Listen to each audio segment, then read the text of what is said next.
in this episode, we're talking about teaching young players. Young players also applies to adults. Of course, yeah. Very difficult entry-level tennis for adults. Mm-hmm. Such a difficult sport. Okay, let me just run through these few bullet points I've made. Concerns. Tennis teachers are losing their jobs for teaching technique. That's a point. Yeah. Why? First and foremost, club owners, tennis directors, they want repeat business. The only business is the repeat business. If kids don't like their tennis lessons, they'll not want to come back. Of course, parents want their children to have fun, but what type of fun? Serious fun, silly fun, or something in between, perhaps a combination. In many cases, tennis teaching pros can lose their jobs by actually trying to teach. Getting kids to slow down, self-evaluate. Can you imagine a pro feeling like they're going to be fired? If the pro is being paid by, are their lessons coming back? So sometimes it's just a matter of they have to sell out and say, okay, we'll just make it fun. Yeah. I'd say the industry norm in the U.S. is tennis is more of a fun activity versus a true learning session. I mean, I love America, but I don't love American tennis instruction. Disappointed overall by the results. The results of American tennis is a factor. It's not just a matter of pro tennis and not having, I think people say the women are doing so well now. The men, not as well, but it's I think more not about pro tennis, but about college tennis. So many foreign players. There's a lack of regulations in tennis teaching. There's certainly a lack of educational merit. The terms, glorified babysitter and a tennis instructor, both require training. One requires less training. But I think education is needed for all participants, the club owners, education for quality tennis instruction, administrators, directors, the teachers, the players, the parents. Let's go through a list of what's not fun. Sure, the personality of the pro is a factor, but I think that's the biggest factor, really. I mean, if you're with technical kind of things or education, you just gotta be able to entertain the troops. You gotta make it fun. I think about great tennis teachers, though. It has a lot to do with years ago, people took private lessons, just one-on-one, and it wasn't private lessons plus all these groups. It was just private lessons and nothing else. Yeah. But I do think there's a problem with, especially with young players, it being a carnival atmosphere. Take 3 tennis courts. You make one where it's the jail, make one where it's the factory, and make one where it's the carnival.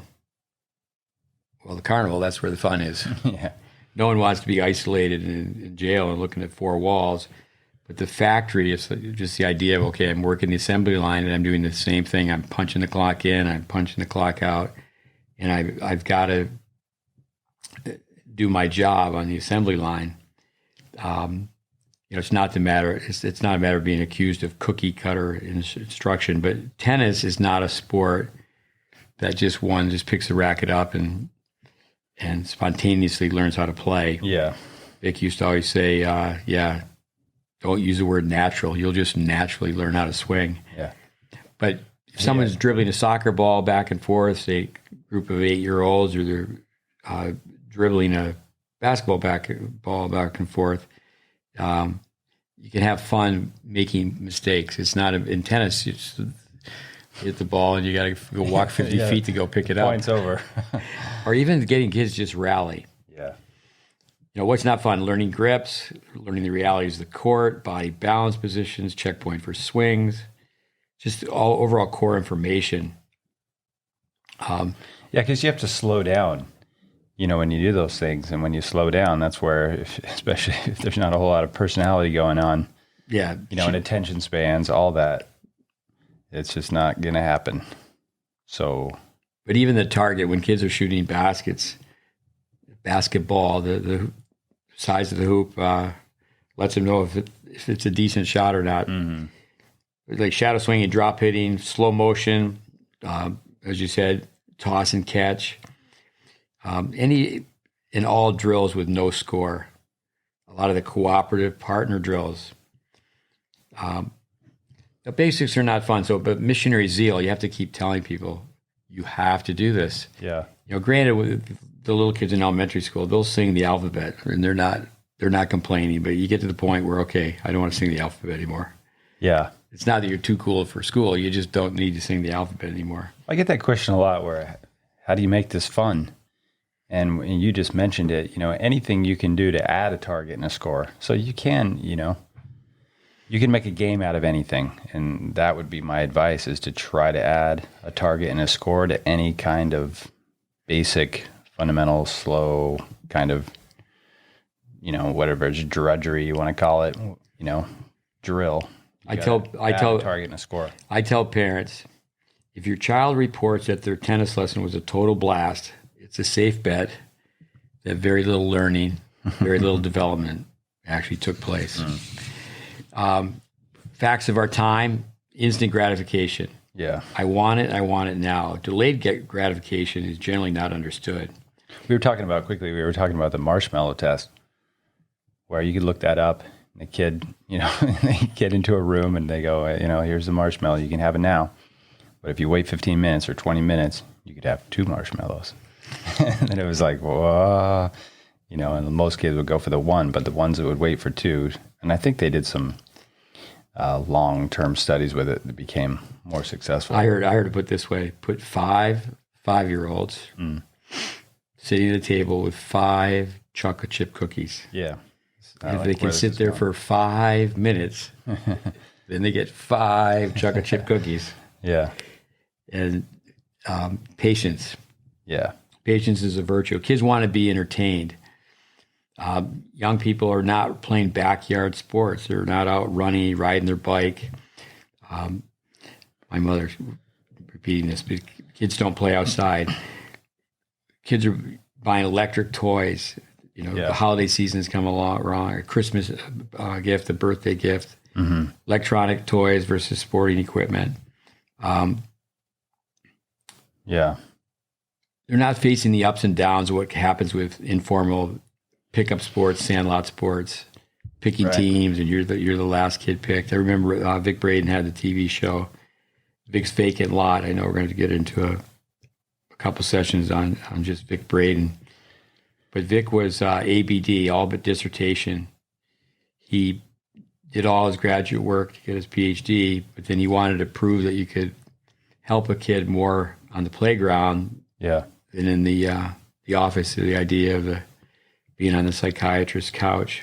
Just playing, whatever, on your neighborhood street.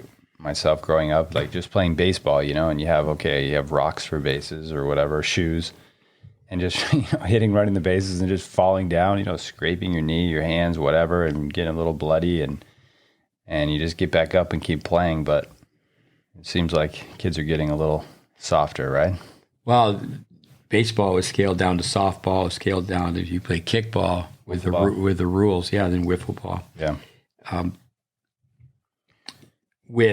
guess my point to that is just get out and get dirty and make some mistakes, and a lot of parents have a very difficult time. I can understand it if there's not a trust factor, but they just watch their child play. Of course, sometimes they're not really watching as much as you think because they can do so much work on their phone and their computer. Yeah. But there's very few times that tennis kids in the U.S. grow up without having adult supervision. There's just parents and coaches there, and there's some lessons lost with that. The 3 E's of a tennis lesson: enjoyment, you call it entertainment, enjoyment, exercise, education. It is true that there's an art of hiding, camouflaging education. Have a large bag of ideas to teach students without letting them know they're being taught. Using trickery. Dennis Vandermeer, what a master tennis teacher. You must trick the little buggers. Like even today, Coach Ilya was out on the court, and actually on our backboard court, and the kids were trying to make baskets, right? So the target was high and elevated, and it was fun, but at the same time they're learning a vertical upward swing. Yeah, there's just an example. That's one of the problems. Is trickery. One of the problems that you have to always take a second look if are they having fun? Is learning taking place? John Wooden, don't mistake activity for learning. Yeah.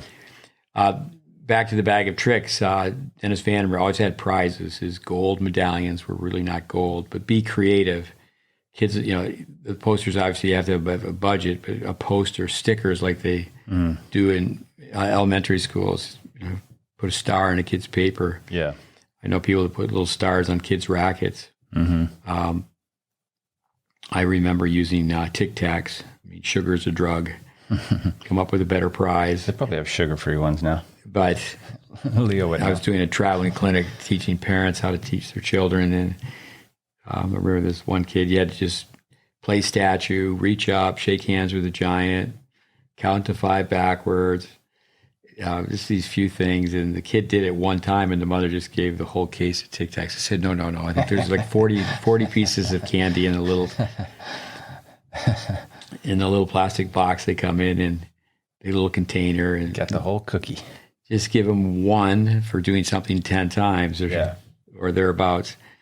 Back in the day when people had pro shops, I mean, I know, people would give points and there'd just be a way to tie the kid into the pro shop. I do think, just like what I said earlier, I know a lot of pros would say, okay, whoever does this gets a Coke at the end of practice, but I'd stay away from Cokes and candy.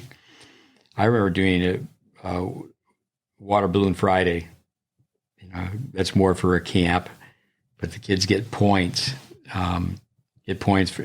As a team. Yeah. But you have to have prizes, something the kid really wants.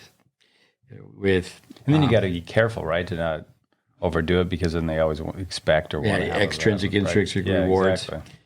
We'll come back to this when we talk about target tournaments, form tournaments. Yeah. Without structure, you will have chaos. Rules rule the day. I think it's very good in a group setting. Coach has a whistle. The coach claps their hands 3 times, but the rules form the culture. You don't get too many whistles these days. I mean, we use them, but you don't see that very often. Yeah, a lot of times at a tennis club. Clubs, a lot of times at a tennis club, you got to be quiet. Yeah, a couple courts playing next to you. But let's go through this. A form tournament. You have prizes for the form tournament. You do it on an individual basis, team format. You certainly film, make a movie from your form tournament. It creates accountability. It shows a purpose. Kids really need to know why they're learning strokes. I worked at a college where they had a old gym in Tyler Junior College, Apache Bells. They were big time. The time I was there, they went to the White House twice and the Super Bowl twice. Mm-hmm. And the first Monday of the summer camp, Apache Bells were not in session during the summer, and there was mirrors all around this small gym. And just go very, very slowly, but then they were put in teams. We had judges. There's a point system, but the whole day was just to learn a fundamental base. I like to tell people initially it's not about your game, it's about the game. Yeah. Just learn the game. Yeah. And even for high-level players, you need to be able to look on the other side of that. We'll produce a slow-motion narrated analysis of a player, and we have a couple of players here right now, 17-year-olds that we're doing that for, and it's like, no, let's just go through. We went through the assessment, but let's just go through tennis. Yeah. You should be on the other side of the net and be able to formulate game plans based on your opponent's strengths and weaknesses. Yeah. The form tournament, it creates performers. It's beyond the activity level, the entry level of tennis. Kids are going to compete to be performance oriented. With where versus how, that gets into a target tournament. But initially, the form tournament is how. I think this is something that the USTA should do. I've said this in meetings before.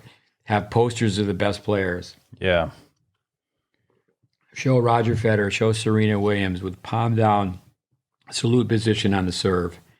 And then in these early childhood development classes, the first, if it's a 60-minute class, the first 7 minutes, the last 7 minutes, okay, we're working for the forum tournament, and there's prizes. Kids need to learn to freeze. Yeah. They need to learn to hold their balance. You think about some sports like figure skating and gymnastics. You can have judges. Okay, show us the picture. What's it look like? Yeah. Who's going to be on the cover of Tennis Magazine? Mm-hmm. You have to be able to scale it down. It's not always a tennis camp setting where you have kids for a week, but if it's, again, just that 1 hour class. Just having kids go through the stroke backwards to be able to count. We do that with, we call it the 42-second or the 48-second drill. Mm-hmm.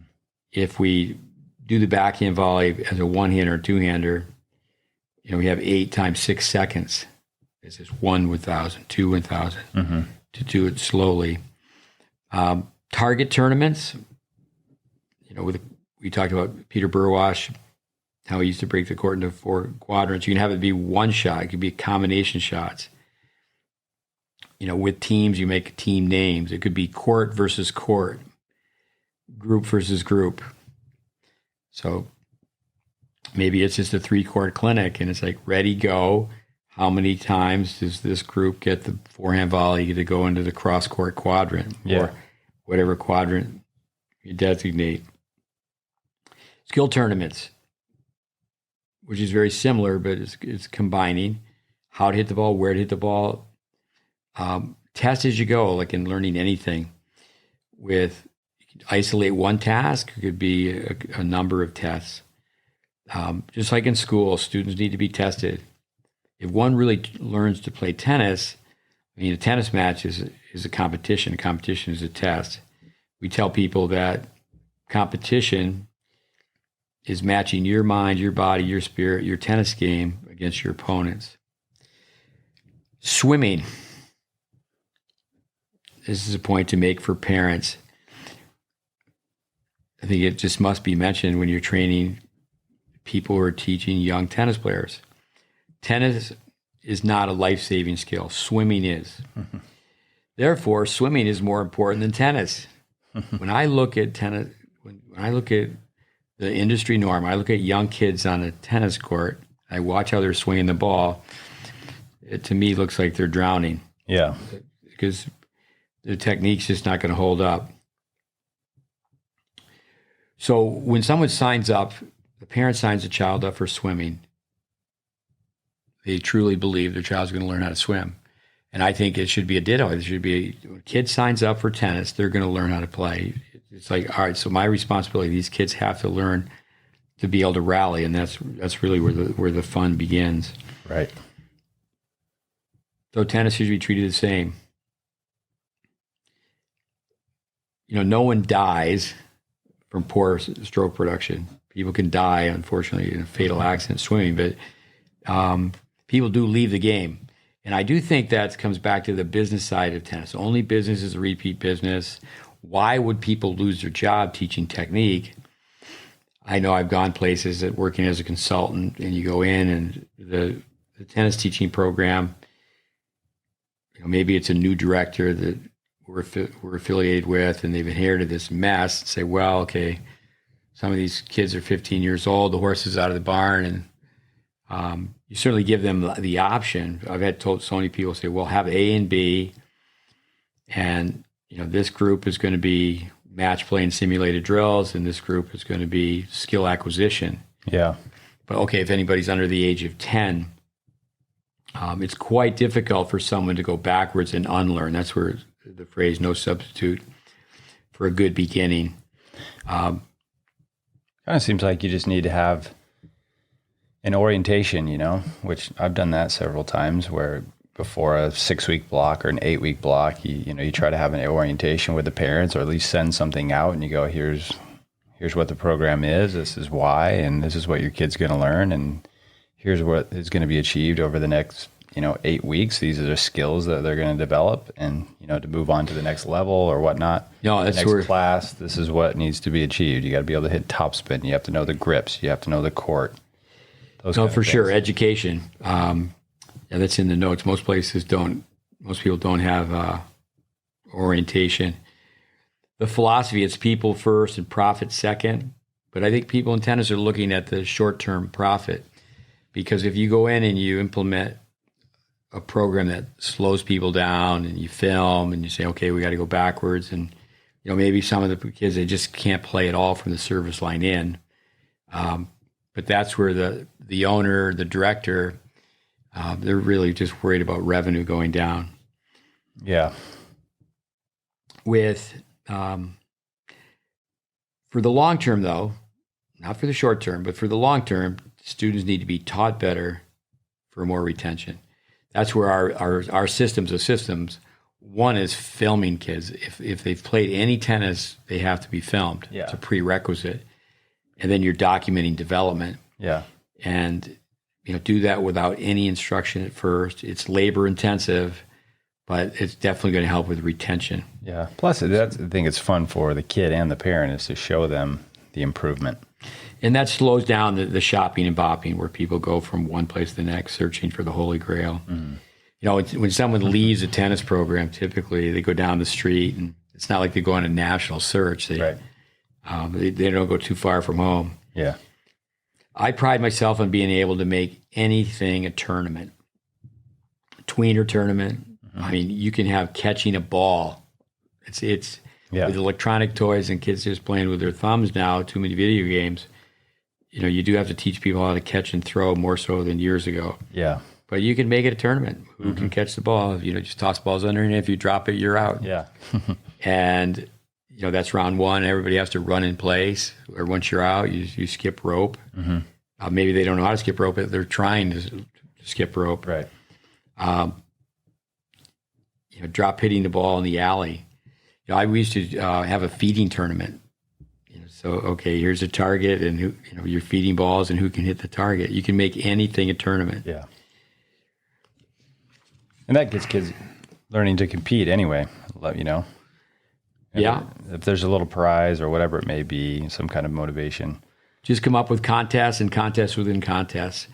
For example, you can have a target tournament, and one group against the next, one court versus the next court.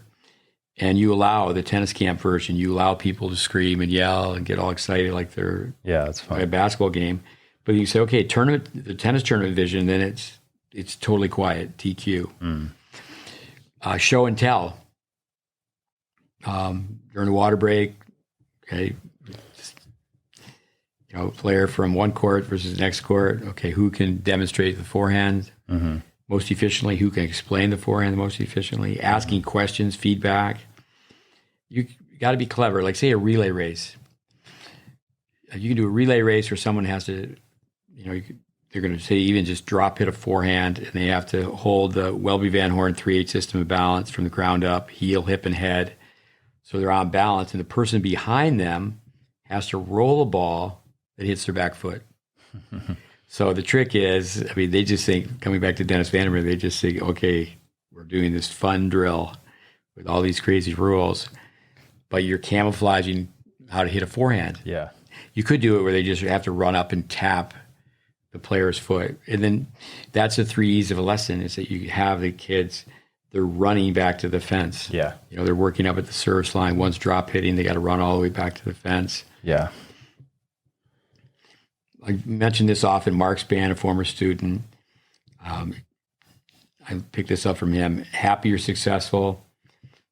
When you ask parents that, usually opposites attract. We covered that in brain typing, where one parent will say, I want my child to be successful. The other, I want them to be happy. There's a course at Harvard called Happy. I have the book up in the library, the audio tapes that go with it. In tennis, ideally, one is already happy. They figured it out. They're playing tennis. It's not like they're at the child's ward in the hospital. They have their health. They're playing a game. So that really should be the answer. Yeah, I am happy. So now I just to be successful. Gosh, when you say happy, my movie brain, you always say I got a lot of useless information up there. But I just think of Happy Gilmore. Okay, Happy. Bob Barker. What's the name of the actor who says, all right, all right, all right? McConaughey? Matthew McConaughey. Happiness is fleeting. You want joy. Comes and goes too quickly. Exactly. With game-based training, kids love it. That's the industry norm. To me, perhaps I'm just 100% cynical on this, but really the bottom line is money. It's just great for the repeat business. I mean, I do understand that there's a lot to be said for game-based training using situational play.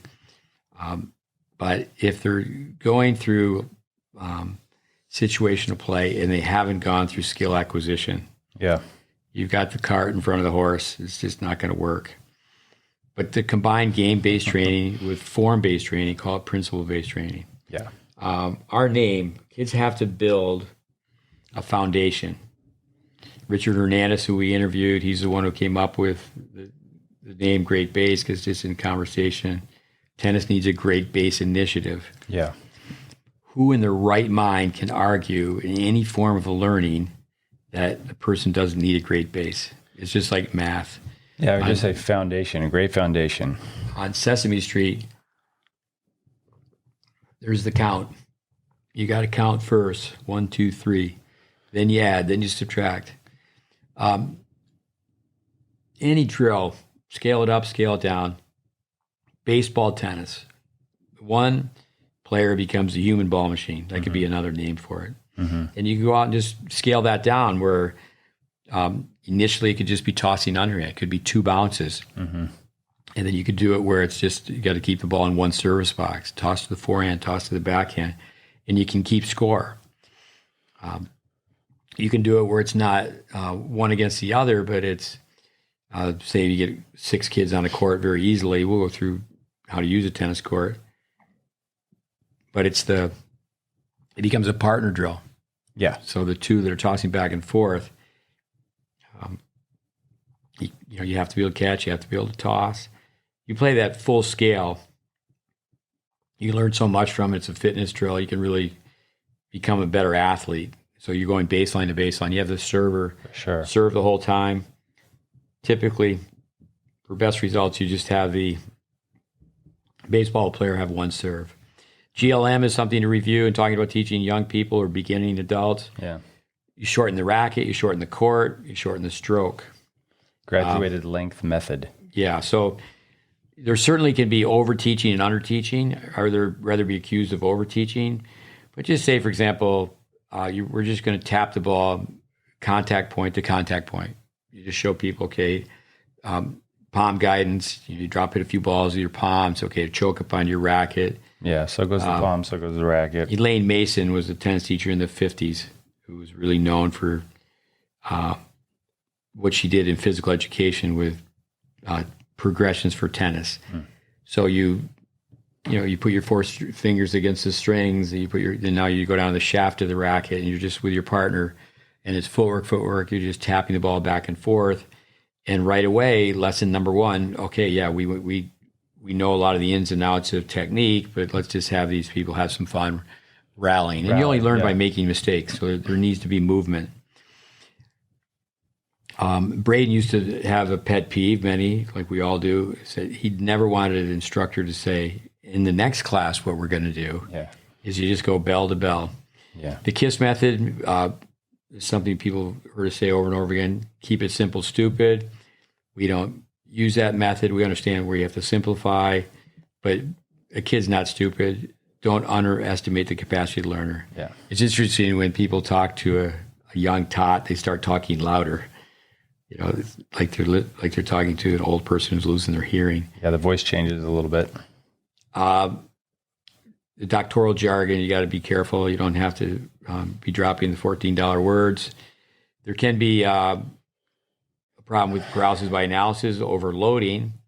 But at the same time, the kid's a sponge. They're not going to get it all at once. Just keep coming back to them. So you have to avoid perfection. It's a build-up, breakdown process.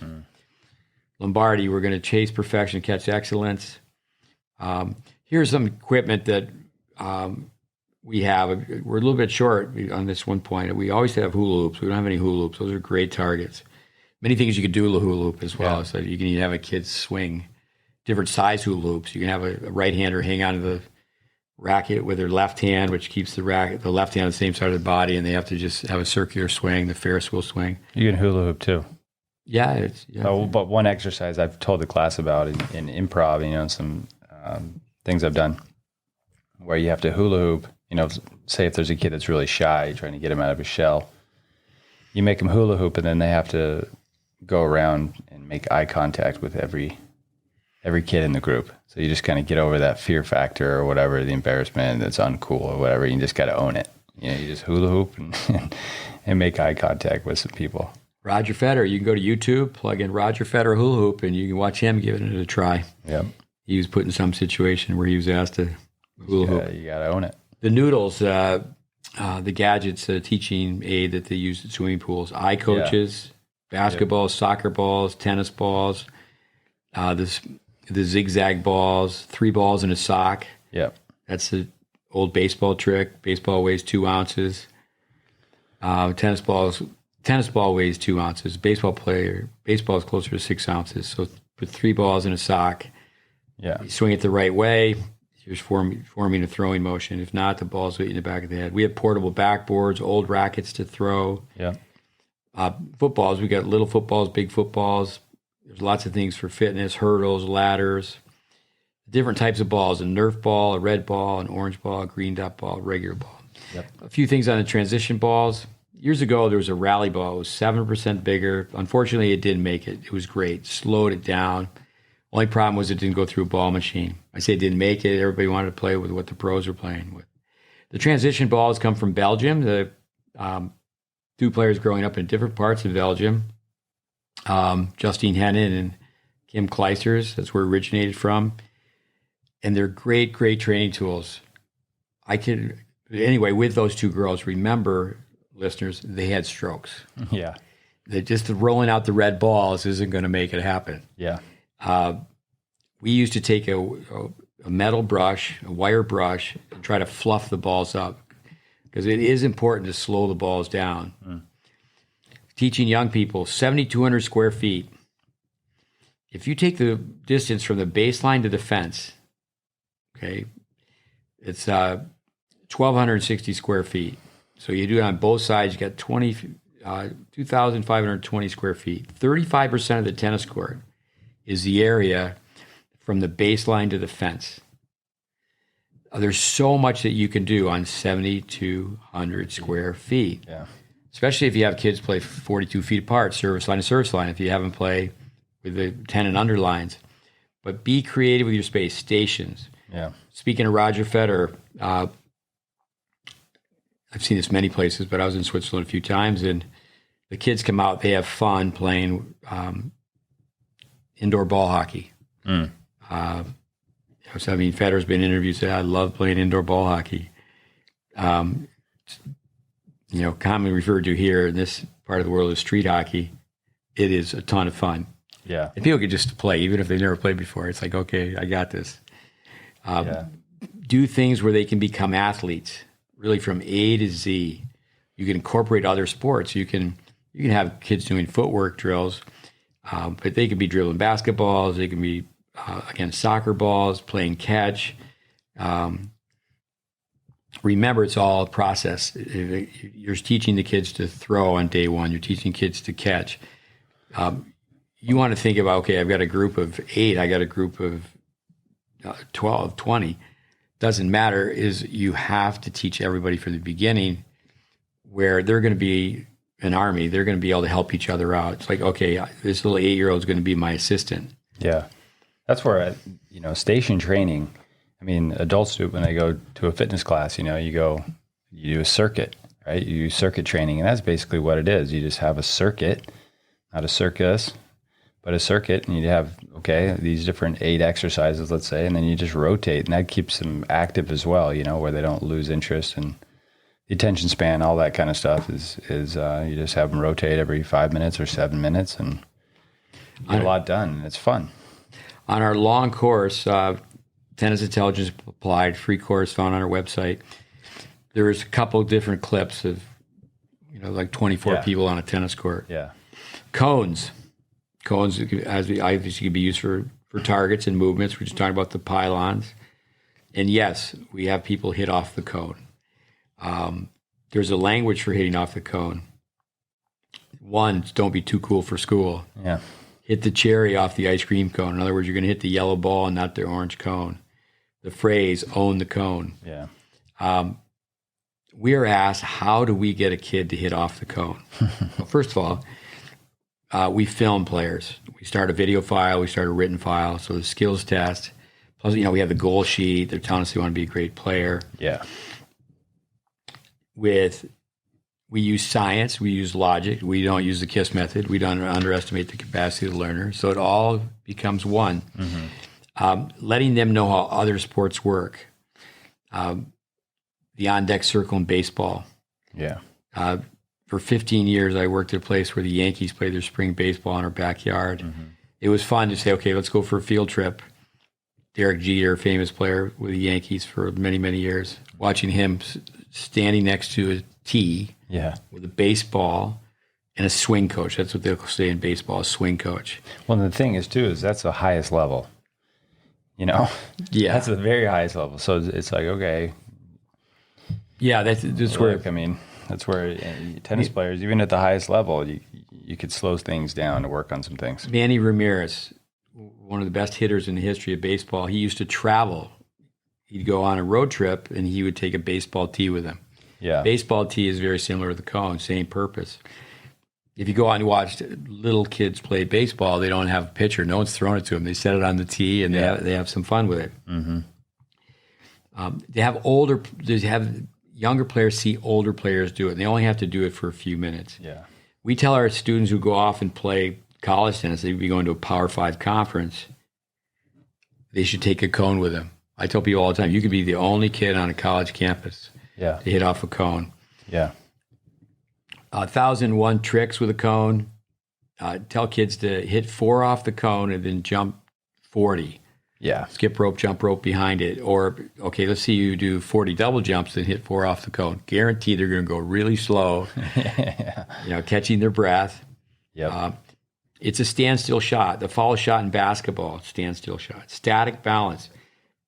If I had a nickel for every time I've said this, Roger Federer, Lynette Federer's mother, when Roger was 8, during his lessons, he stood in one place with long follow-throughs for the entire hour.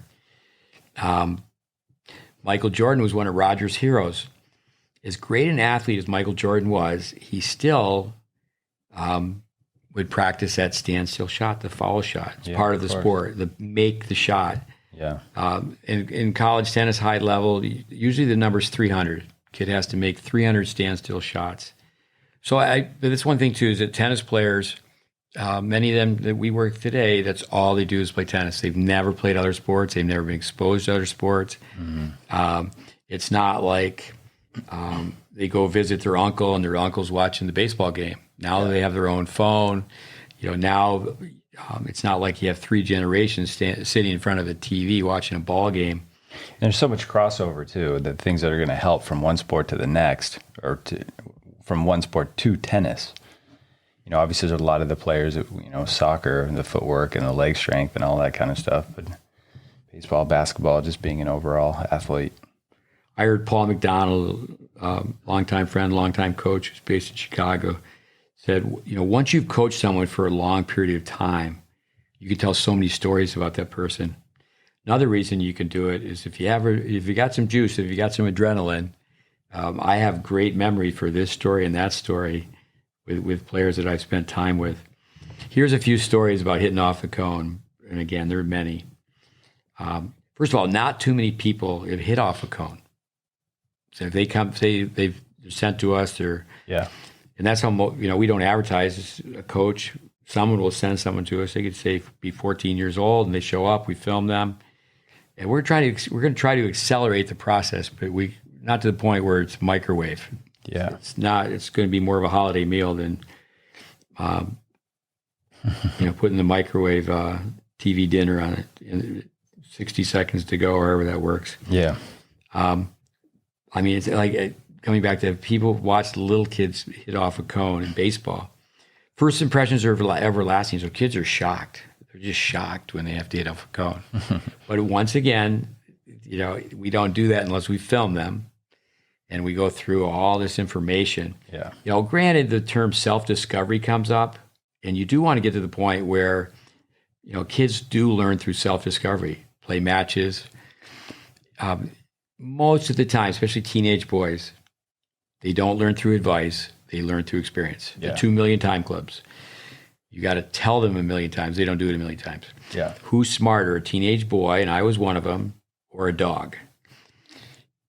Typically, a dog has to be told 4,000 times, 4,000 commands to perform one task. They just want the biscuit. Yeah. They just want the biscuit. The getting the biscuit is a little simpler than getting the 2-inch trophy. So self-discovery does come into it. So a lot of times people think it's command style. Oh, you're being Milton. You're making me hit a ball off a cone. Don't you know who I am? So here's the story. Mom comes. Daughters. They're two sisters. So they're filmed, essential strokes, match play, skill testing. The running, the throwing, put it all on film. Fill out goal sheets. Have the sets that they played charted. So then we get going and go out and show them the core information, the court, the parts of the racket, and we do body balance. And sooner or later, actually sooner. So the mom sees us where these girls are hitting a ball off a cone. Yeah. She storms on the court, and she just storms on the court. She's irate, and she takes her kids off. And she's basically, her scream was, "You're embarrassing my children. This is degrading."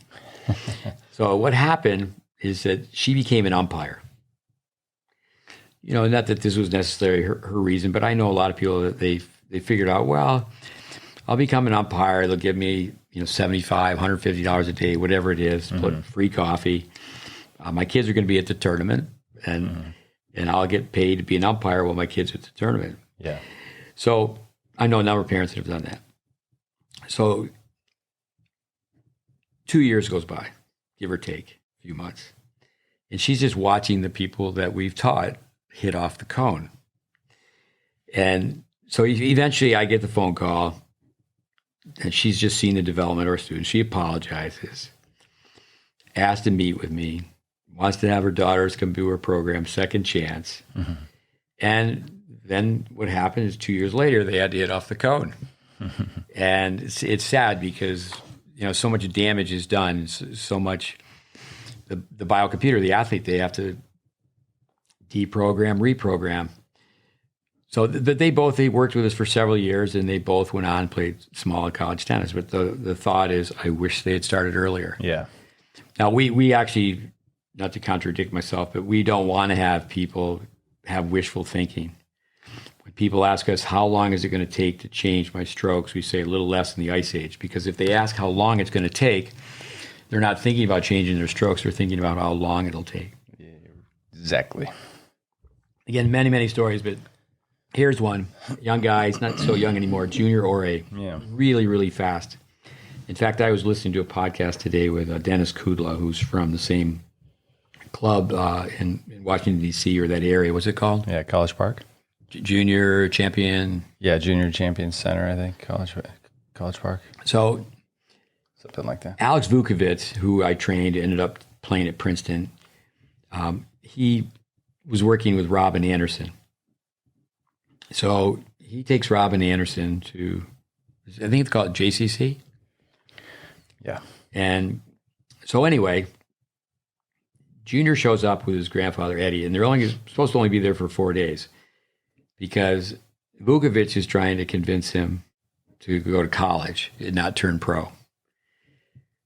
And he had the option to go down to Bollettieri's, it was a meeting with IMG and a possibility that he could turn pro.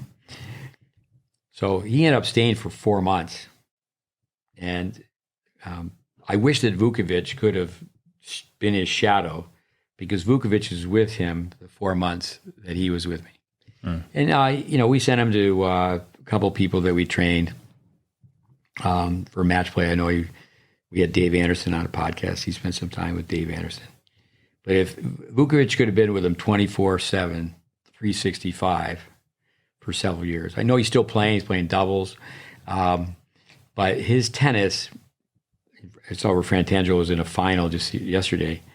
Frantangelo's cracked the top 100 in the world.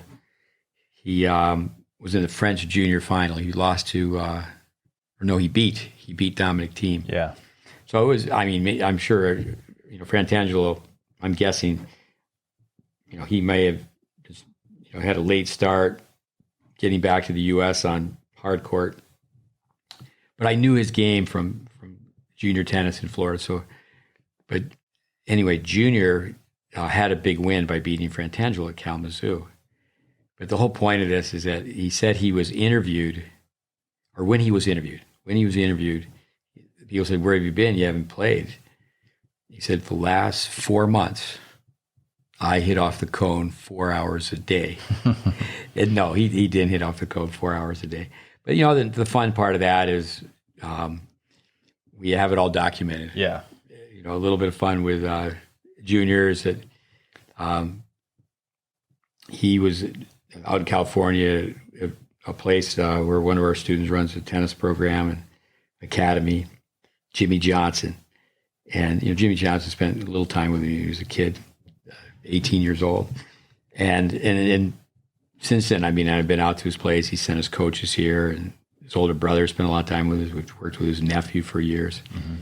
So Junior finds his way out there, and it's like, well, they ruined my game. It's pretty easy to place blame. And I go, oh, okay. But we have film. No, I was out there. We have film. A little bit when Junior was out there with you. But to just say, 4 hours a day, even someone like Robin, she was number one in the country, and Vukovic convinced her father Denham to have her come down to work on her backhand. But people will revert back. Yeah.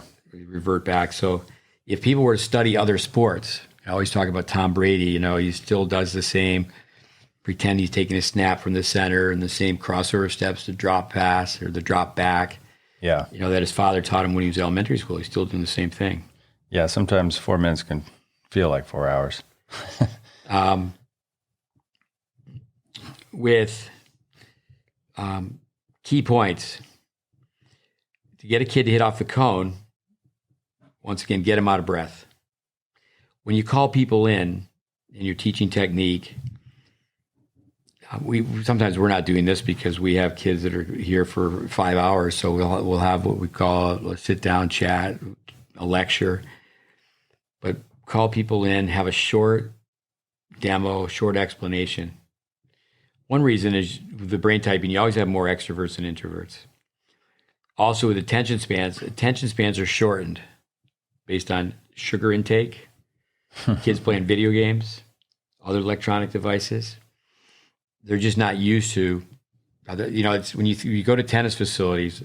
I've been to so many tennis facilities to train coaches, and I can help the owners and the directors on how to make money. One is to have a classroom session. Mm-hmm. So the kids they're only at your place for 2 hours. We'll make it 2.5 hours, and have it be a classroom session. Yeah. Misery enjoys company. Applied life principles. You have to always be teaching life principles. And just like in anything, if they want to be really good as a writer, it's all mechanics. Yeah. It's all right there. Welby Van Horn, you have to get people to slow down and self-evaluate. Every kid should become a visual demonstrator. It should be like a train. The 18s should be able to pull the 16s. The 16s should pull the 14s. The 14s should pull the 12s. In team situations like high school or college, the upperclassmen should pull the freshmen, the newcomers. Mm-hmm. To really make a critical study of tennis, like say in Florida years ago, we had less courts, and all the players would congregate. They'd all would meet at a municipality. go down to Miami and just work your way north. It's like, okay, Flamingo Park, and you keep going north, and there's a place called David Park. You keep going north, there's a place called Holiday Park. You keep going north, there's Memorial Park. And that's not really the case anymore. It's more, there's a golf course built. They put the really nice houses and then the townhouses and tennis is amenity golf. And so now there's one pro, he's got 6 courts, and another pro's only got 4 courts, but they have programs. Yeah. That's one nice thing about up north in this country. Take a big city like Chicago, and the weather's cold, you know what everybody's doing because there's only so many indoor clubs. Mm-hmm. You want to surround the new kid with kids who can beat him. It's nice even to have, say today we had a young player come out. He's 17 years old, and he's going to play tomorrow again, and the person who beat him is going to chart him. My English, they're going to chart the set. Yeah. Chart him. But then, this guy who beat me 2-2 or 2-1, he's sitting there watching me play. He's taking notes. And then afterwards, they say, go and sit down, talk to him. He'll tell you about your game. Yeah. That's another way to say, no, we don't use the KISS method. There's ways to teach really young kids to chart. You get those pens, you click them, it's red, it's blue. A cluster chart, you draw a picture of a tennis court, and every time they miss a forehand, you can get an 8-year-old to chart. I mean, just going back to what you were talking about before with one kid beating the kid and then charting and then teaching him a little bit, it's also humbling, where we have very good players sometimes come in here and do the tiebreaker test or a skills test, and they fail it because everybody does the first time. And it's a little bit humbling, like, well, I actually can't hit a target. Maybe I really do need some work, So I think that's important to get people grounded a little bit first, and then they're teachable. Tyler, Texas. There's Tyler Junior College. Tyler Junior College and the University of Texas at Tyler. So there's a young guy from overseas, and he has a falling out with a coach at the University of Texas at Tyler. So he comes on, he's practicing with us. And he made the mistake of just telling me how bad the girls on the tennis team were. This is funny. So he goes, oh, these girls are terrible. I said, I get any of these girls to beat you. Mm-hmm. No way. I said, well, I can change the format a little bit. He goes, you can do anything. I said, all right. You're down 5-love in each set. You're down 40-love in each game. You only get 1 serve. And I said, that's it. You're going to lose. You lose to every girl out here. Mm-hmm. You can make it even worse. If you hit 1 ground stroke short, you lose the game. Yeah. So anyway, he hits his 1 serve. He misses it. And then he swears. Yeah. And I said, violation, code, point penalty, game, set, match. Yeah. Hit 1 ball. Peer teaching for young players. It doubles the learning. Kids are more comfortable with other kids than adults. But with that, this is a side point. Make your kids greet adults. Maybe it's, hey, Mr. Andy, it's good to see us. It's interesting, kids don't use last names like Mr. Fitzell, it's good to see you. But it blows me away that young people don't say hello to adults. Yeah. They don't greet them. Yeah. So peer teaching, student assistance, I would have no scholarships.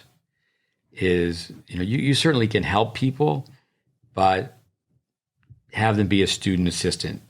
Don't okay, this is a scholarship. Yeah. It's so important to have a sense of belonging. For young kids to have an older kid greet them by name.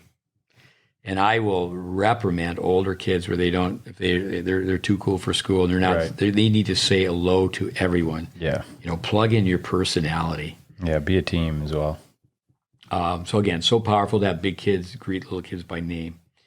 Stratification. Have people start together. The groups, obviously for compatibility, you need to spread your players out. And the older players can't always be with the younger players. Mm-hmm. But they can start together. In a pie graph, with technique, maybe with some young players, it's the Spanish way. It's 50% tennis and 50% athleticism, 50% mobility. Mm-hmm. But even the best tennis players, and this is a major, major mistake, is the best tennis players like Roger Federer, say, hey, I got to go back to basics. It's just amazing how people don't do basics. They do in every other sport. If you watch other sporting events and watch people practice, they're doing the same things they did when they were beginners, but not in tennis. So the beginning of practice, the end of practice. So you do have to be conscious of compatibility. It has to work. You have to make the practice. You can't always have an 18-year-old with an 8-year-old. Mm-hmm. Continuity in teaching. The fundamental's the fundamental. John Wooden again. The fundamental doesn't change. Just the speed at which you have to execute that fundamental changes. Have kids give back to the program, and just tell them that. Don't be a taker. I'm telling parents all the time, I said, instead of talking to your child about tennis, I saw a parent the other day, he's, coaching his kid and use targets. Don't get into teaching technique to your child if you're not a technician. Just say, okay, I'm going to feed the ball. Let's see you hit your forehand. Dennis Vandermeer used to do that. It was so great. He would put a target down. Somebody has just hit a cross-court forehand. And so he has another player just put 10 balls, they're hanging on to 10 balls, and they're both, Dennis could do it in one hand, 10 balls. But so the kid's got 10 balls between two hands and holding them against their chest. And Dennis feeds the ball, and then the kid has to go and just mark the ball down. Yeah. And I mean, they can't hit the target. Mark where it landed. Yeah. Yeah, mark where it landed. Always give homework. Educators give homework. There's ways to practice off the court. We have that practice course online, how to practice at home. You don't outgrow that. You just don't outgrow that. Groups, kids know their level. Vic Braden used to do this. We talk about reading groups. Okay, one group is the Blue Jays, one group's the Sparrows, one group's the Robins. But the Robins know they're the slow readers. You've heard me say this before, listeners. Hi, I'm John. I'm a high performance coach. And I go, hi, I'm Steve. I'm a low performance coach. It is what it is. If someone's a beginner, there's no shame in being a beginner. Everybody's a beginner when they started out. Mm-hmm. So, don't camouflage that. It's just amazing that kids think they're elite. Even with the UTR, kids still stuck at being a 7. But yet they think they're in the high performance group. Yeah. Let me just go back quickly with homework. What types of homework? I mean, I could list some things that we do, but what do you think the types of homework to give a kid would be good for our listeners? We're going to get down the list here. Is parent meetings, and you've already mentioned that, orientation, and you can do it now with a phone. I used to have coaches I've worked with. Hey, I did it myself so many times. Hey, I got to go to your house. A lot of times I'm just walking around the house. Can they build a backboard in the backyard? Okay, what can you do? Show me your house. Do you have a spare room? Do you have a basement? Do you have a carport? You need to practice before practice and after practice. Yeah. Your mom's going to take you to practice, and she's getting ready. You're outside by the van. So the homework, and you're shadow swinging. Yeah, extra reps. It could be shadow swinging, different things like that. But also, I mean, even the character side of things, like you say, hey, go, on this YouTube, go look up Bear Bryant or whoever it is, and then come tell me about it tomorrow. Yeah, we have this program, as you know, we've had a lot to do with it, the daily monitoring program. Yeah. It didn't start because of the pandemic. We had the idea before the pandemic, put it out there, called it back, but by the time we had taken some of the mistakes out or improved upon it, we launched it a second time during the pandemic, and I think 450 people signed up for it. Now we're not even 10%, and we wanted our older players to do it, to be a giver, to be a role model, not to be a taker. Yeah. A lot of those were coaches and parents though as well, so not all. Yeah, but there was. I mean, it's just bad. There's so few people doing it. Yeah, and we streamlined it where you can really do it in 2 minutes. Well, it's, you say that all the time with various things where you tell 100 kids to do, 3 balls in a sock. there's a homework assignment to do this 10 times a night in 1 out of 100 or 2 out of 100. Yeah, it's we play that song with the Green Beret, 100 tested, 3 become members of the Green Beret. Less than 3% of kids will play college tennis. Of the kids who play college sports, less than 2% will be pros. So it's not to take the air out of anybody's sails, but no, it's they need to do their homework, and then you need to ask them, say, look me in the eye. Yeah, I did that today. We showed 2 brothers these fitness drills to do, and then say, right today, that's accountability. Yeah, and I think a lot of times, I don't want to be negative, but a lot of people aren't checking if you did their homework. Did you do your homework? I mean, kids leave here and they say, send me an email. Send me an email. Are they keeping a journal? Are they just sitting down? Is there any reflective, even just appreciation? Your parents are, I tell kids all the time, if they're in tennis lessons, okay, we know you're loved.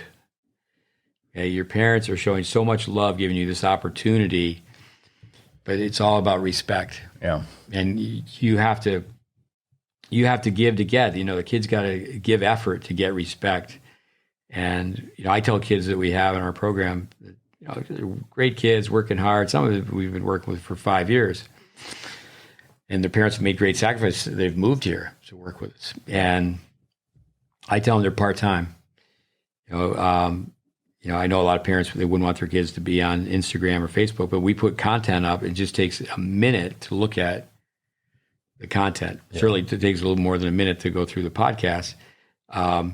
If they have to make their homework, their academics is number 1. But if you're all in, you're all in. You're either a 1 or a 2. Yeah. So the homework from A to Z, all these routines, push-ups. You do 1 push-up, you start to grow muscles. You've known somebody, because we have kids come and go. They're not coming as frequently right now because of the pandemic, but somebody will come and see us 3-4 times a year, and they still can't do push-ups. Yeah. So it gets discouraging. Well, that's where you fill out those goal sheets and things like that, and you go, hey, look, you said it. This is this is what you said you wanted to do. You wanted to play for a big college or go pro or whatever it may be, win a national tournament, but you got to obey your own goals. You said the other day, I heard you say on the court, the kids, don't be so relaxed here with everything, your work ethic and everything, and then you go freak out on the weekend on a tournament. Yeah. It's like work your tail off during the week, and then like Wade and Brian, you say you want to play college tennis, go watch a college tennis match. There's 3-all, your team, you're the last guy out there. Wayne Bryan, when do you start? In the embryonic stages. Yeah. Okay, let's go through the idea of trenches. You're really not in the trenches. You're not digging a ditch. But we say trench pro. Mm-hmm. Now, there's a lot of people that are administrators. They're a director. They could be the program owner, club owner. And fair enough, maybe at one time they were in the trenches. They were out there in the hot sun dealing with young kids, trying to get them to slow down and listen and improve. But there are some people that have really never been in the trenches. I think a lot of times people, they find their way to be in the air conditioning. They find their way to carry the briefcase, and they're just farming out the work. Mm-hmm. A lot of times a tennis director, they're just giving lessons to the best players at their facility. But the on-court coach, the coaches that are in the trenches, they need support. Generally, there's not enough communication. The owners, directors, parents, they need to support the trench pro. So they themselves, they need to be trained. They can't be pretentious about it. The parents, everybody involved needs consumer knowledge. A lot of times the parents are just blindly writing checks. There's just this trust factor. Then also there's a credibility factor. Well, the person was a really good player. Yeah. The teachers, they need product knowledge. If there is product knowledge, there's a product and you should be able to produce it. It should look, that looks like a serve. Yeah. Now, that's the unfortunate thing about tennis. Like say, for example, I grew up on a lake and my mother was emphatic about we had to take swimming lessons up to a certain level. I went to a prep school where you had to swim a mile to graduate. Knew nothing about swimming though, but you can look and tell if someone can swim. Yeah. They stay afloat. They afloat. I mean, they look like a dead fish. I mean, with same thing with ice skating. You don't have to. You could. I mean, if you've never seen skating, you've never seen ice, and then you see someone who can't skate, they can't skate. But in tennis, anything goes. You can look at someone and they can't really tell a palm up serve from a palm down serve. Yeah. I mean, I know with a young kid that we worked with for years, he's still out there. He's still getting better. He spent with his sister close to 5 years with Victor Lilov, and his sister, she's a scholar. We're at an academy. We're at a place where there's an academy. And I told the sister, because, I was there to help out and chart and such. I said, there's 4 private lessons. They're all working on serves. They all have problems with their serve. She comes back, she goes, they all have palm up. Yeah. And I go, and the coaches don't know it. Yeah. It's amazing. With, so again, the people in the trenches, they need the support. We go a little bit deeper on this. If you don't stand for something, you'll fall for anything. Does the person in charge, does the director stand up to the critics, the naysayers? I just thought of a couple examples. I think of Harvard. They used the GreatBase curriculum for 12 years. Yeah. Dave Fish. Yep. Easygoing guy. And you're better off. He's not one to bark, but the bite is better than the bark anyway. So not to get into names, but there was a couple people teaching juniors and teaching adults on the Harvard campus, and they were being negative. They were bad-mouthing the GreatBase curriculum. And really to do that, I know some people will say, well, you need to blend in other methods. What do you mean blend in other methods? The GreatBase is a blend of methods. It is a blend of other methods. Yeah. Because they don't know. The 2 levels of ignorance. But no, Dave Fish just stepped up and said, you're either supporting what they're doing or you're not working here. I was one time training the coaches at Roddick's, and I mean, I was asked the same question over and over again. And Myron Grunberg, who was in charge at that time, he basically said, if you ask the same question again, you can pack your bags and leave. And it's like, how many times can he just tell you? Here's the logic and the science behind it. Yeah. Vic Braden, if you have the rationale, proven track record really helps. Yeah. But the problem with that, I mentioned Carl Hale said this. He's a Canadian, runs the Canadian Open.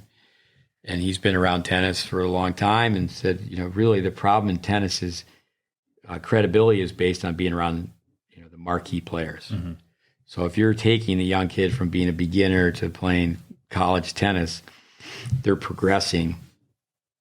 That's not really looked upon as credibility. It should be. The other thing too is that there's always going to be the exception, right? So you're going to find someone where they go, well, so-and-so does it, and they're able to make it work. And that's true. I'm glad you said that. You can't. The movie Chariots of Fire. You can't put in what God left out, and the intangibles. I was sitting the other day with a dad from Canada, and we're watching his son play, and I said, "Yeah, but you're his dad." I go, "No, I'm just watching him." I go, "No, it's just all about the intangibles." And the intangibles, obviously, they can be seen. People say, "Oh, you can't see the intangibles." Well, yeah, you can. Yeah. To a certain extent. Yeah. With, just how nervous the kid is, and just the shot selections, how they act in between points, and whether they greet you in the morning. Yes, good morning, Andy. But no, I'm glad you said that, because it's not just all about technique. That's for sure. You're welcome, Dr. Smith and Dr. Fitzell. Is the teacher competent? Do they have students? Parents don't really figure this out. Do they have students that have progressed under the coach's leadership, or are they developmental players? Sometimes recruiting, it's not pure recruiting. It's not intentional. because players bring players. You start working with one player, then Yeah. another player will come. So Right. some teaching pros are stranded. It's like they're left on an island because the disconnect. It's almost like they're an outcast because they want to slow the kids down. They want to teach, and they've done their homework, and that's where there needs to be meetings. It's like who's writing the check. Really, the parent needs to be the boss. They're the one writing the check, but they don't have the consumer knowledge. Yeah. So education needs to come into it. The club owner, well, we're going to keep everybody happy. Well, you're not going to keep everybody happy. Yeah. I don't know the key to success, but I know the key to failure. Keep everybody happy. The umpire is just going to say, ready, play. My experience is that as far as the ego that gets involved with that is usually, the better the player, the bigger the ego, or the better they were in the past. That gets in the way, where if someone wasn't as good a player, but they understand the information more, let's say, and, but then they're. Yeah, and a lot of times the players. Playing level. Typically, I hate to say it, but typically the players don't do the work. Tennis parents should know that most tennis pros are not well read. In Tennis Magazine or listen to the Tennis Channel, that doesn't mean you're well informed. Are you telling me listening to the commentators on the Tennis Channel is not going to get me informed? I don't know what I'm doing. I'm going to win. I'm going to win the lottery. I'm going to put my mic down and leave. I'm going to win the lottery, and I'm going to take out a full page ad here, there, and everywhere, and it's going to say clinic for TV commentators. Yeah, we've talked about that. No one's going to come. No one's going to come, but just out of principle. I love listening to commentators, though. I mean, but not so much on the technical side. But really, I'm just kidding. You hear that everyone's on the same page? No, they're not even in the same. They're not from the same book. Yeah, selling tennis. It'd be best if tennis was sold through the parents. The norm is to sell it through the child. If there is there growth and development, is there improvement? This improvement takes place. Anything that measure can be improved. Yeah, and these days, if I were a parent, like, show me the video. I want to see how my kid was hitting the ball at the beginning of this camp, and I want to see how he's hitting the ball now. No, that's why that's number one reason we make videos is no one's going to come back and tell us, you didn't help my game. The Vic Braid line, what game? Yeah, what are you talking about? You were palm up and blah, blah, blah, blah. Yeah, and you were 07 on the tiebreaker with a courtesy feed coming to you at 30 miles an hour. It's like, let me remind you of something. Here comes comes the forehand. Yeah. With take a look at this. Oh, and that's the way, a college team should work the same way. You get on campus, the recruiting process is over, the honeymoon's over. It's like, okay, kid. Yeah. Parent meetings. There should be a bunch of them. Individual meetings, group meetings. In a group meeting, if some people cannot say things directly, they're hesitant to say it like it really is. You can say anything you want. Say, well, here are some problems. And you say it to the entire group of parents. And, usually the person's saying, well, that's not me. That's the person next to me. And do it with a smile on your face when you say it. We have content. The parents should study the content. The parents should be aware, are their children studying the content? Yeah. Let me just give a quick shout out. You go to GreatBaseTennis.com. You can sign up there for free. You got to put in your email. We're not doing anything with it. We're not sending you anything. Or go to YouTube or study the content on Facebook or Instagram. All right. The history, the mentors that are behind our study of tennis, what we've assembled, so many things. But education of the parent is key. But I think the key for improving tennis, say here in the U.S., is got to educate the parents, because if the parent were to know, then all of a sudden, if the parent was knowledgeable and they're one writing the checks, then the club owners and the coaches, everyone's going to start studying more. What happens is programs protect one another unknowingly. Programs protect one another. Pick a city. It could be Syracuse, it could be Seattle, it could be Shreveport, and how many programs are really producing players. Mm-hmm.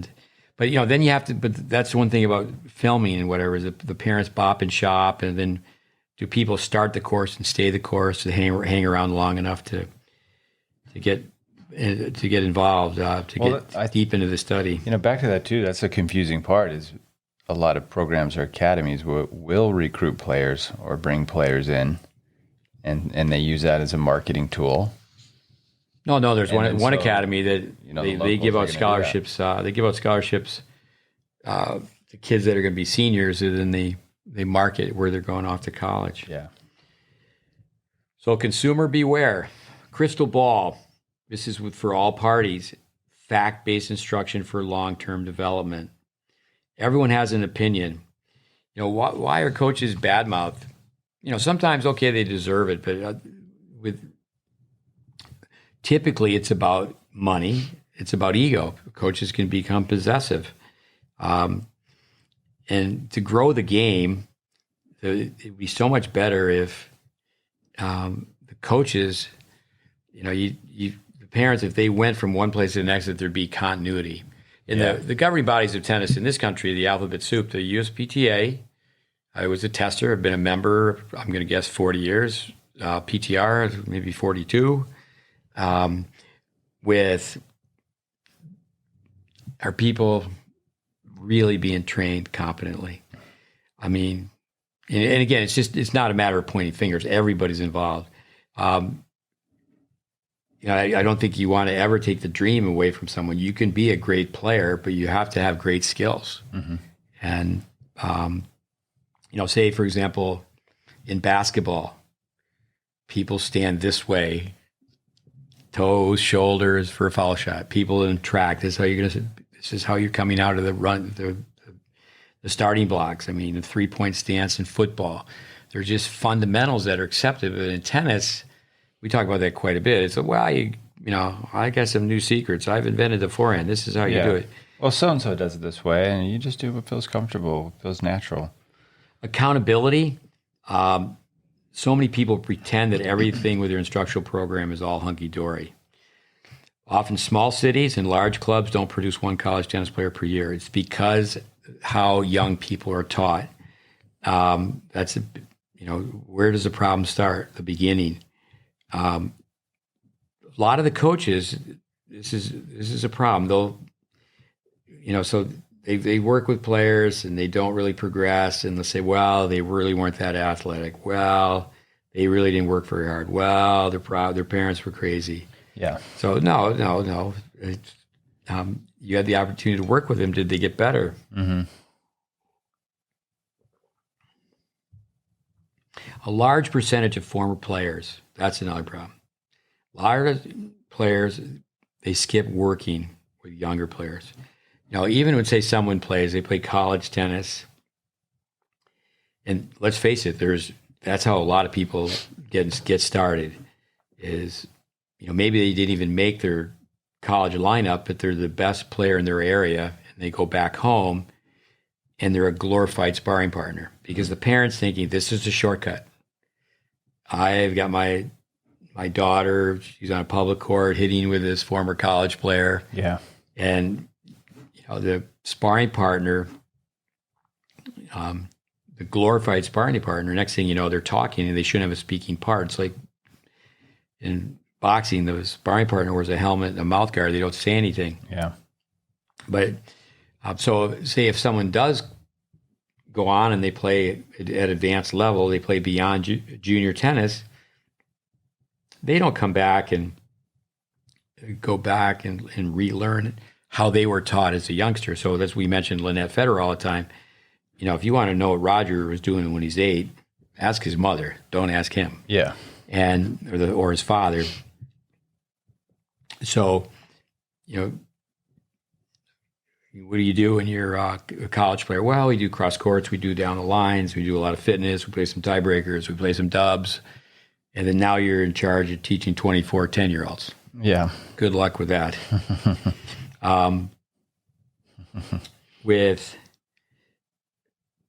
You mentioned from the get-go, it's in my notes here, orientation. Yeah. why are people hired? Are they hired because they can hit the ball? Are they hired because they have they're good, they have good people skills? Why does the tennis director work with the top players? Why do you go places and you'll hear this? Well, in the junior drill sessions, that's what they are, drill sessions. If you really want some private instruction, you got to work one-on-one. And that makes tennis way too expensive. Way too expensive. Yeah. The blind leading the blind, many times what happens with young players is they're taught by young teachers. Typically, especially in the summer, who's teaching the tennis for tots class? You get some... Maybe a high schooler with bubbly personality. Yeah. And that's not good. Yep. That's not good. Staff meetings. Staff meetings are almost never about improvement. They're almost never about the nuts and bolts of players. They're almost never about becoming a better teacher. Like never about the X's and O's. It's just about the money. Certain enough, sometimes there's complaints. That's where it's very important to have a kid write down, okay, I want to play tournament tennis. Even in the beginning, a young kid comes out and say, would you be interested in playing tournament tennis? It's just like asking a young soccer player, you're coming out, would you like to play on a team? Yes. Yeah. Okay, so we're going to teach you some skills. Yeah. Just to close this out, the word team, together everyone accomplishes more. Michael Jordan. There's no I in team. He looked at his coach, but there's an I in win. But you have to get united. You have to be able to interface programs. This is a crisis in American tennis that, say the 10 and under group, what they're working on has nothing to do with what the older kids are working on. And that's where I always come back, and that pie graph is you have to continually do some basics. I think that seems to be, for me, when I just look at this, okay, the biggest challenge is people are trying to get new players into the game, whether it's beginning, younger kids or even beginning adults, and they want that introduction to be fun so that they can enjoy the game, right? It's got to be fun, get them into it, like last week with Kevin Record, interviewed him, he would get people excited about the game by learning the tweener. So it's like you've got to get people to enjoy it, have some fun, but at the same time, they need to have a good start fundamentally so that then they actually will be able to have fun because they can rally. So that's the real challenge is you've got to make it fun, learning the fundamentals, trick them, like you're saying. It was certainly fun to listen to Kevin. He's making it fun. He's created a culture, 100 people. So I think it's just playing tennis. Education. It goes back to education, and then the personality, the creativity of the pro to teach those fundamentals in a fun way that's going to get everybody excited about it, and to, not, I don't want to say sell out, but just don't quit on that mission of just giving people a good start to tennis fundamentally. Let's just play jail or whatever, that you see with a lot of young kids and things like that. You mentioned people looking for new players. That should be the case, but there's too many merchants of flesh. They're out there handing out business cards on the weekend to kids who can already play. It's like, okay, I want to coach the kid who's on third base about to score. Yeah. Instead of getting more people to play the game. Yeah. And that really hurts as far as growth is concerned. Yeah. That's where that expression, take care of your own. You're in charge of this club. Yeah. You're in charge of this, public park. Blossom where you're planted. Yeah. Okay, winding down. Billie Jean King. Subordinates understand what the coordinates are doing, but the coordinates don't understand what the subordinates are doing. Want me to say that again? Did you get that? Yeah, maybe. Subordinates understand what the coordinates are doing, but the coordinates don't understand what the subordinates are doing. In other words, like the U.S., the governing body of tennis, the USTA, they have a public agenda. Now, obviously, those in the private sector have an agenda, but we in the private sector, we know what the agenda is, the public agenda. Does the USTA or the members, the the agenda, what they're putting forth to help young players, that's what we're talking about, learn to play the game. Do they understand what members of the private sector are doing? I think that's not just for USTA, that's governing bodies around the world. They're the one, in the ivory white tower, they're looking down and, what are they doing for the private sector? Is that understood? Is it followed? Should it be followed? People do complain about their federations. I think that it's unfortunate with the USTA is that so many people will badmouth the USTA, but it's like, hey, buddy, what are you doing? Yeah. It's easy to, how's it go? Don't throw stones if you live in a glass house. Yeah. But there's, program content, curriculum, like say with what we have, it can be adaptable up to a point. Up to a point. I mean, the strings have to be going towards the target. Yeah, that's the thing. I mean, it comes down to the physics. It can't be witchcraft. In the U.S., how is the net generation program doing? I know it's influenced by the Australian Hot Shots program. I believe his name is Craig Morris. I haven't met him, but he was part of Tennis Australia, and he's in charge of net generation. Again, I'm an outsider. I'm the subordinate. With a coordinate, all you need to find out about net generation, you just have to get online. Now, we have a chance to walk by it every day. We're 5.5 miles from the USTA. We can just look over the courts. Are there lots of kids on the court? Can they serve? Do they have palm down serves? Can they rally? Can they play? Yeah. But in all fairness to the people who are teaching, you take a quick glance. You don't know that that kid or that group of kids that you're looking at, it might be their first day. Yeah. Maybe they've only been there 2 or 3 times. Yeah.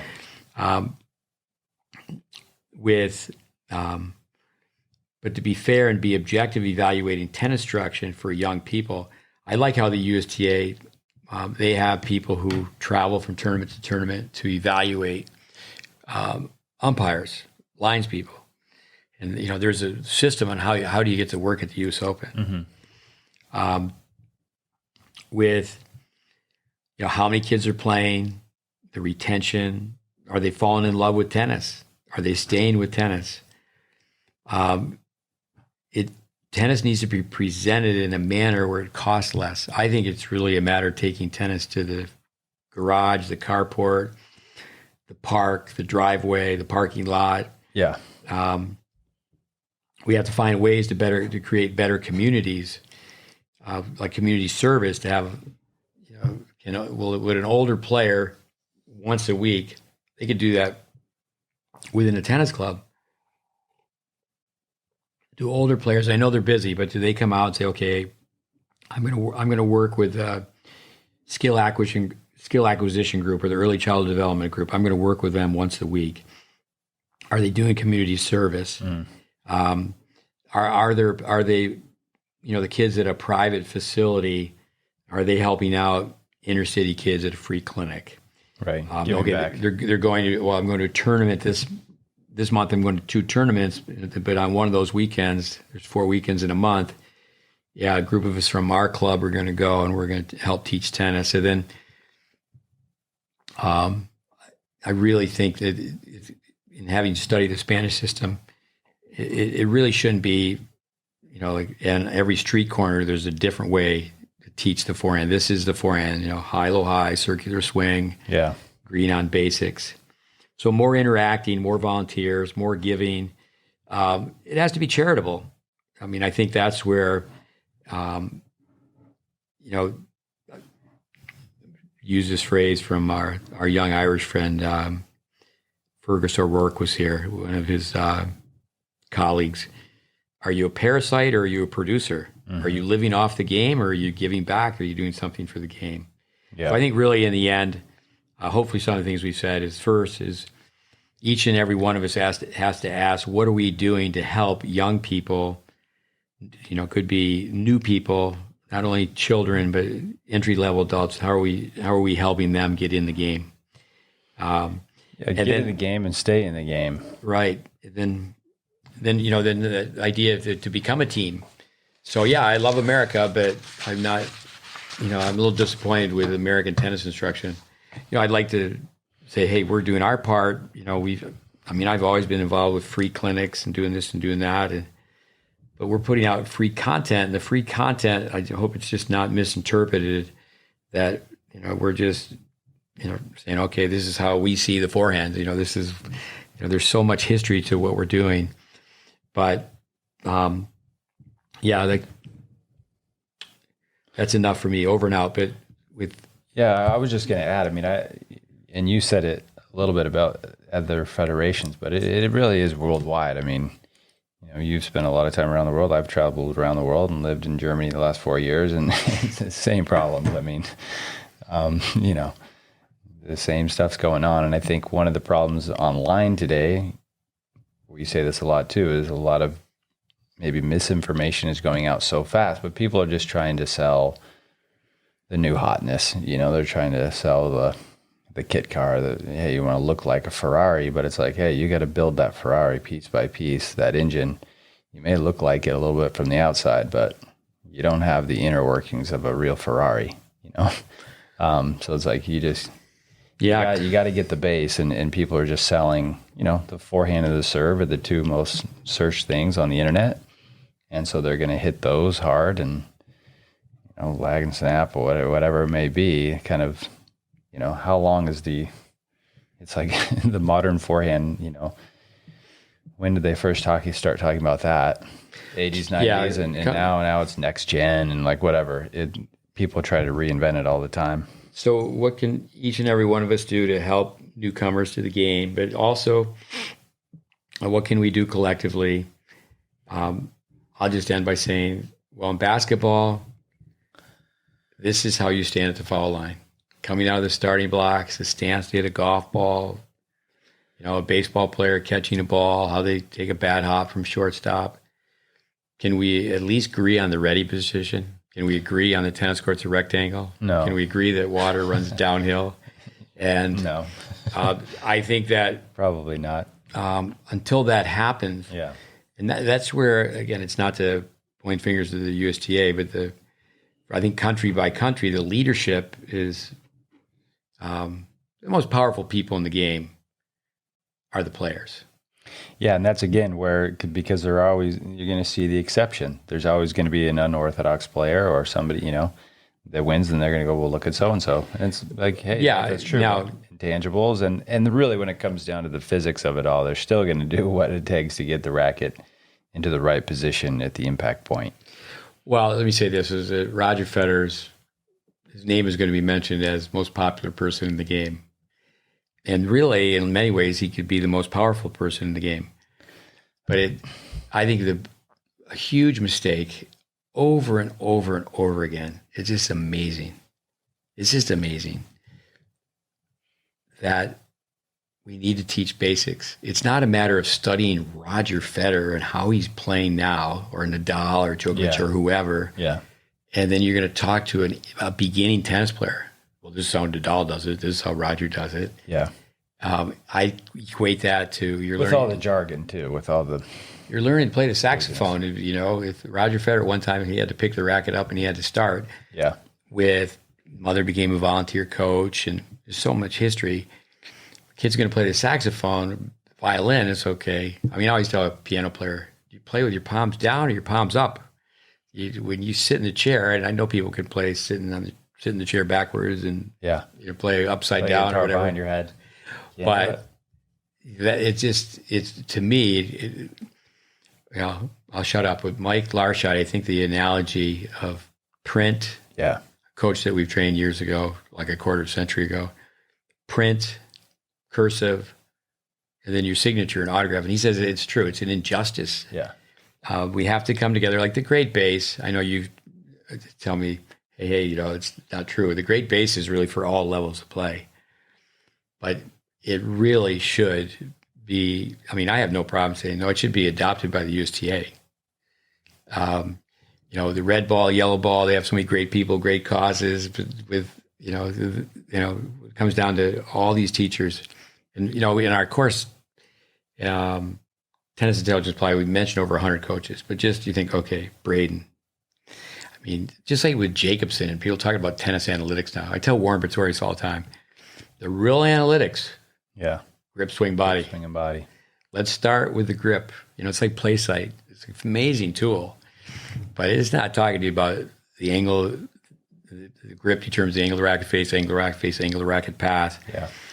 And tennis has improved at the highest levels, but I think you have to really question that when you go down to college and high school and juniors. Yeah. But anyway, those are some thoughts coming from our corner of the world on how to teach young players.